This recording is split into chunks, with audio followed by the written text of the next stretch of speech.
Hello students, today we will discuss our chapter number 6, that is correspondence with the members.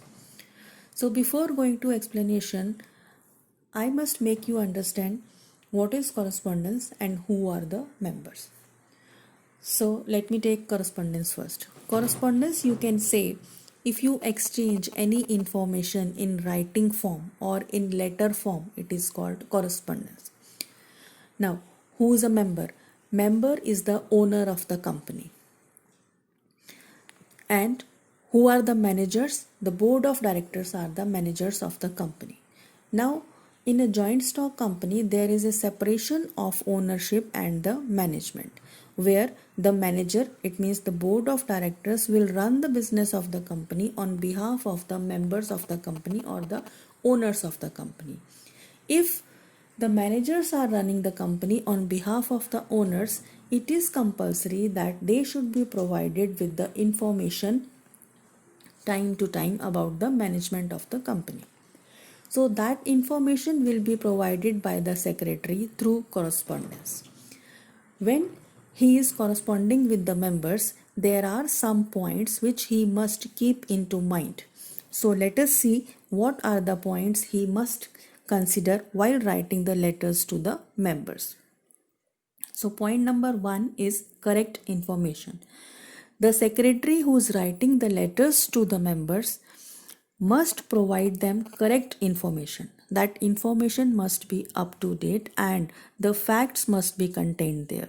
So that is his responsibility to provide them correct and accurate information. The next point is lucid language.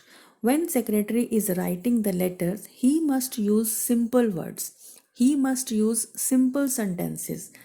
He should avoid technical words, technical sentences or complicated sentences so that the letter will convey the message in a simple manner. Number 3, prompt responses. Sometimes the company receives any doubts or inquiries from the members. So these inquiries or doubts may take some time to resolve.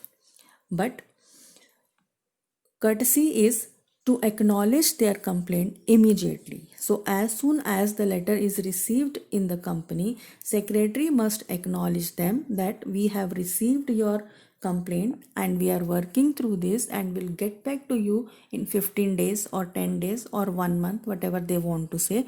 But the letter must be acknowledged immediately. So prompt replies are must. The next point is secrecy. Secretary must write the letters in a manner that he should not disclose any important or secret information about the company. The next point is politeness. When the secretary is writing the letter to the members, he must consider the politeness because politeness will show the respect and mutual understanding.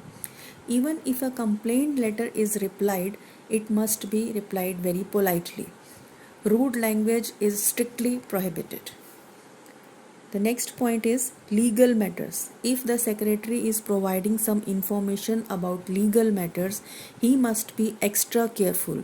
He must be aware about the recent amendments in acts and laws. And if he has any doubt, he must consider his legal advisor first, then he must write it to the member. The next point is consideration. While writing the letters to the members, he must consider the point of view of the member also. While writing the negative replies, he must be extra careful that the member should not be hurt. Rather, secretary make him feel that the management honestly regrets the refusal. And the last point is point number 8, that is image of the company. While writing the letters to the members, the secretary must protect the image of the company in every situation. When he is writing the letters, he has to try his best to solve their doubts, their queries, and all the things in a very polite manner. Now let us check the circumstances in which the secretary will write the letters to the members. In your textbook, look at the page number 94. A list of circumstances is there. Let us check this quickly. The number 1, allotment letter. When allotment is provided to the members, at that time this letter is to be written. If the allotment is refused by the company, then regret letter will be written. Next, issue of share certificate. After allotment, when share certificate is to be issued, at that time this letter will write. Next is issue of bonus share and execution of right issues. These two types of issues, when they will arise in the company, at that time secretary will write the letter. After that, the payment of dividend. At the time of when the payment is to be given, letter will be written. Dividend mandate, similarly, if we have to provide the dividend, then we have to write the letters. Next is approval of transfer of shares. If transfer of shares is approved, then the letter will be written, or if it is refused, again the letter will be written. At the time of the meeting, notice and agenda of the meeting will be drafted by the secretary. After that, if there is a loss of share certificate by a member, at that time we will also write the letters. After that, if members have certain queries or doubts, then we have to answer their queries. And the last thing is, at the time of transmission of shares, the legal representatives to whom we have to write the letters. All these are circumstances when the secretary will write the letters to the members, but in this chapter we will just go through from the 4 letters. The first letter is at the time of the issue of the share certificate. When after allotment share certificate is to be issued, at that time secretary will write the letter.